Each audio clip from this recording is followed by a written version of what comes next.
नमस्कार, मैं प्रद्युमन जोशीला नलवा।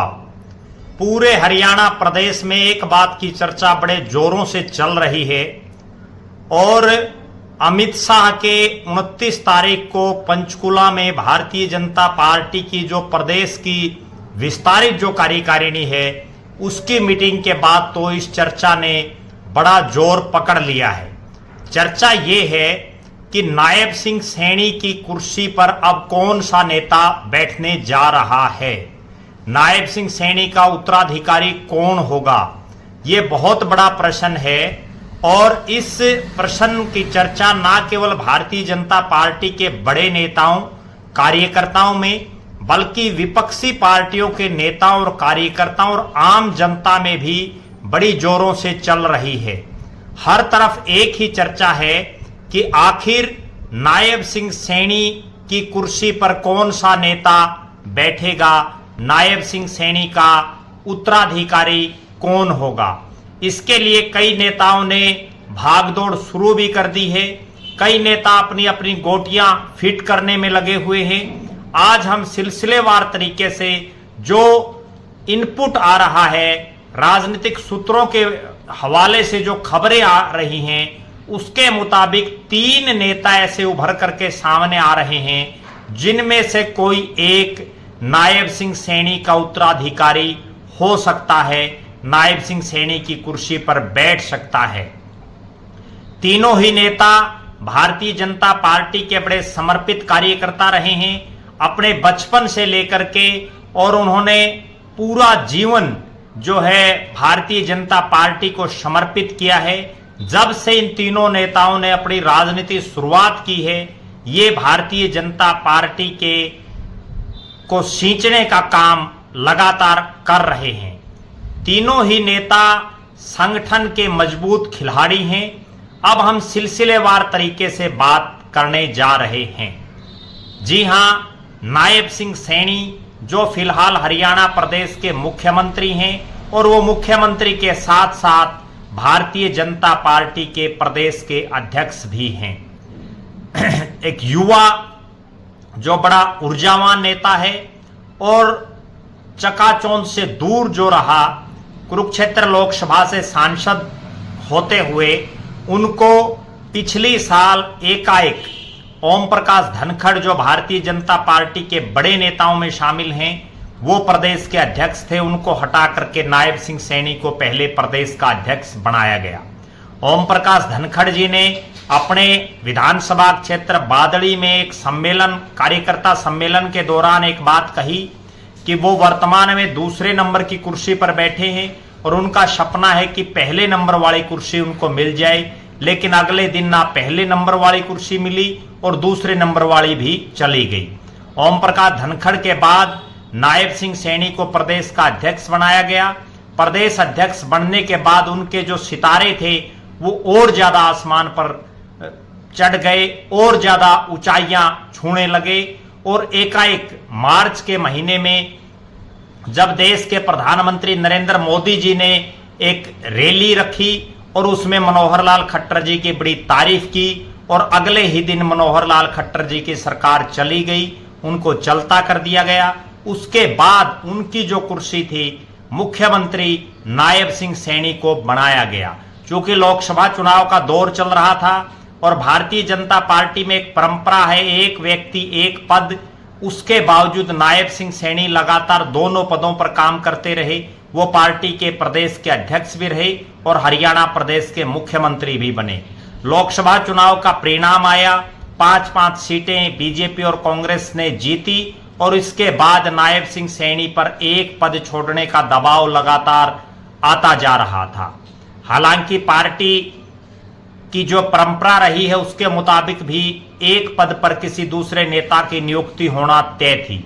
अमित शाह का दौरा हुआ और उन्होंने पंचकुला में कार्यकर्ताओं को संबोधित किया और इस बात का ऐलान कर दिया कि 2024 का विधानसभा चुनाव नायब सैनी के नेतृत्व में हम लड़ेंगे और सरकार बनने पर तीसरी बार बीजेपी की सत्ता आने पर दूसरी बार नायब सैनी प्रदेश के मुख्यमंत्री बनेंगे। इसके बाद ये अटकलें शुरू हो गई कि अब प्रदेश का अध्यक्ष कौन होगा, नायब सिंह सैनी की कुर्सी पर कौन बैठेगा, उस नेता का चयन भी, उस नेता की नियुक्ति भी बहुत जल्द होने वाली है। 3 नाम जो उभर करके सामने आ रहे हैं उन पर हम बात करने जा रहे हैं। सबसे पहला और सबसे प्रमुख जो नाम उभर के आ रहा है वो है सुरेंद्र पुनिया का। सुरेंद्र पुनिया हिसार जिले से संबंध रखते हैं। हिसार जिले के उकलाना विधानसभा में खरकपुनिया उनका गांव है और वो बरवाड़ा विधानसभा से भारतीय जनता पार्टी की टिकट पर 2 चुनाव लड़ चुके हैं। बड़े कांटे के मुकाबले में दोनों चुनाव में वो हार गए थे। बीजेपी के शुरू से वो पुराने कार्यकर्ता और नेता रहे हैं। शुरुआती दौर में उनको बीजेपी किसान मोर्चा का जिला प्रधान बनाया, फिर उनको मुख्य पार्टी के जो संगठन है उसमें महामंत्री बनाया जिले का, फिर जिला का प्रधान बनाया। अब वो वर्तमान में नायब सिंह सैनी का जो संगठन है उस टीम में प्रदेश के महामंत्री हैं। महामंत्री के तौर पर पिछले 7-7.5 महीने में उनका जो कार्यकाल रहा वो बड़ा जबरदस्त रहा। लगातार लोगों से वो घुलते मिलते रहे और संगठन की बारीकियों पर नजरें उनकी हमेशा से बनी रही, जिसका परिणाम ये रहा कि वो जो भारतीय जनता पार्टी के कार्यकर्ता हैं, चाहे उसमें नए लोगों को शामिल करने की बात हो, रूठे हुए कार्यकर्ताओं को मनाने की बात हो, या जो लोग पार्टी के साथ काम कर रहे हैं उनको और ज्यादा उत्साहित करने की बात हो, ये तीनों ही कलाएं सुरेंद्र पुनिया में दिखाई देती हैं। सुरेंद्र पुनिया वर्तमान मुख्यमंत्री नायब सिंह सैनी के बड़े खासम खास हैं। पूर्व मुख्यमंत्री और वर्तमान में कैबिनेट मंत्री मनोहर लाल खट्टर जी के भी विश्वसनीय नेताओं में वो शामिल हैं और राष्ट्रीय स्तर पर भी और आरएसएस के भी कई नेताओं के साथ उनके अच्छे संबंध हैं। सुरेंद्र पुनिया जाट जाति से आते हैं, किसान कौम से आते हैं, लिहाजा जो विधानसभा चुनाव में 2 जो बड़ी वर्ग हैं, जिसमें एक किसान वर्ग और एक एससी वर्ग, और इन दोनों में भी 2 बड़ी जो जातियां हैं, एक जाट और एक चमार, दोनों जो जातियां हैं इन्होंने खुल करके कांग्रेस के पक्ष में ज्यादा से ज्यादा वोटिंग करने का काम किया, जिसकी वजह से बीजेपी 10 पर से 5 सीटों पर आ सिमटी। और अब भी इन दोनों जो मुख्य जातियां हैं, जाट और चमार, इनको बीजेपी के साथ किस तरह से जोड़ा जाए उसी की रणनीति भारतीय जनता पार्टी बढ़ा रही है। और अगर ये दोनों जातियां और ये दोनों वर्ग, किसान और एससी वर्ग, बीजेपी के साथ बहुत ज्यादा संख्या में विधानसभा चुनाव में नहीं आए तो विधानसभा में भी बीजेपी हार सकती है, और बुरी हार भी हो जाए तो भी कोई बहुत बड़ी बात नहीं है।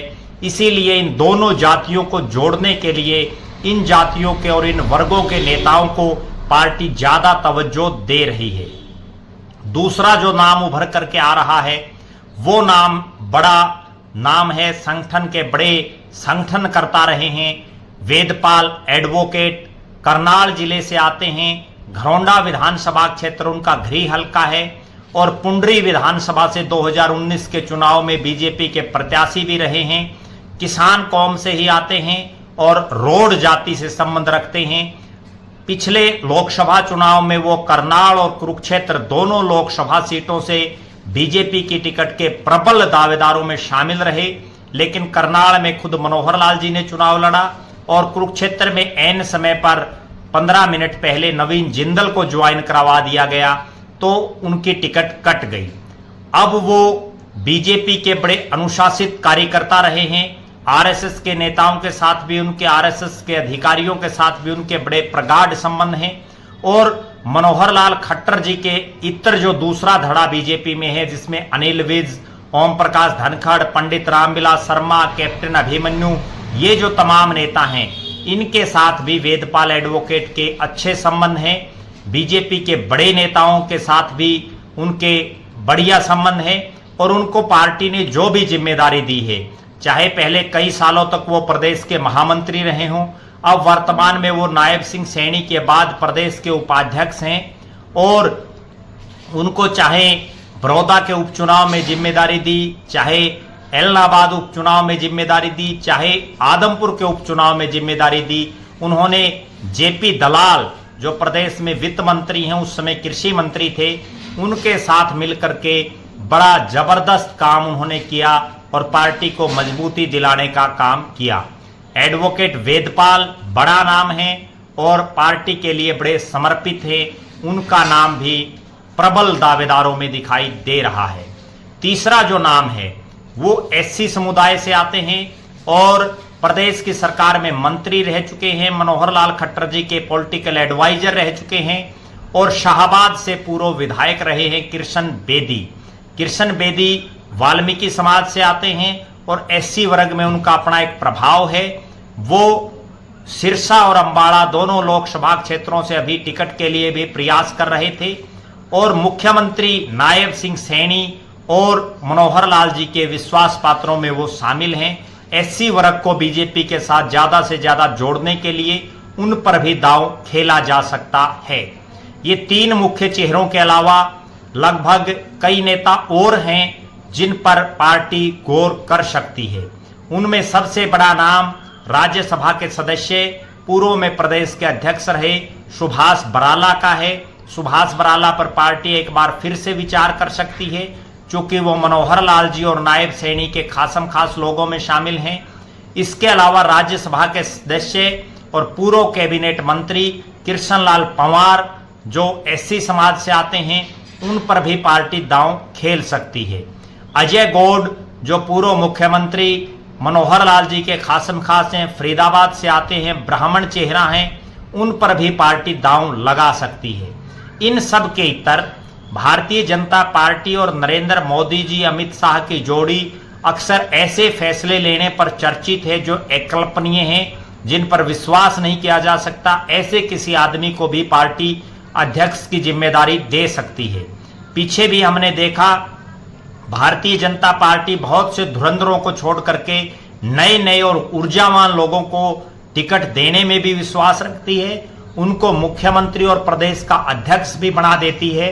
सबसे बड़ा उदाहरण हरियाणा प्रदेश में जब बड़े बड़े नेता चाहे वो अनिल विज हों, कैप्टन अभिमन्यु हों, ओम प्रकाश धनखड़ हों, पंडित रामविलास शर्मा हों, इन तमाम चेहरों के बावजूद नायब सिंह सैनी जैसे युवा को सांसद होते हुए प्रदेश का मुख्यमंत्री बनाने का काम बीजेपी ने किया।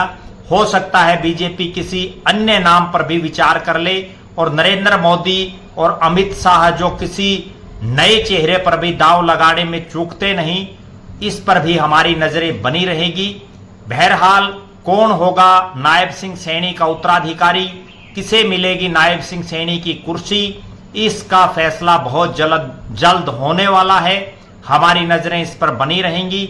आप लगातार हमारे साथ बने रहें। हमारे फेसबुक पेज को लाइक और फॉलो करें, यूट्यूब पर चैनल को सब्सक्राइब करें, बेल आइकन घंटी का बटन अवश्य दबाएं, वीडियो को ज्यादा से ज्यादा शेयर करें, अपने बहुमूल्य कमेंट्स अवश्य लिखें। बहुत बहुत धन्यवाद। आपका अपना प्रद्युमन जोशीला नलवा।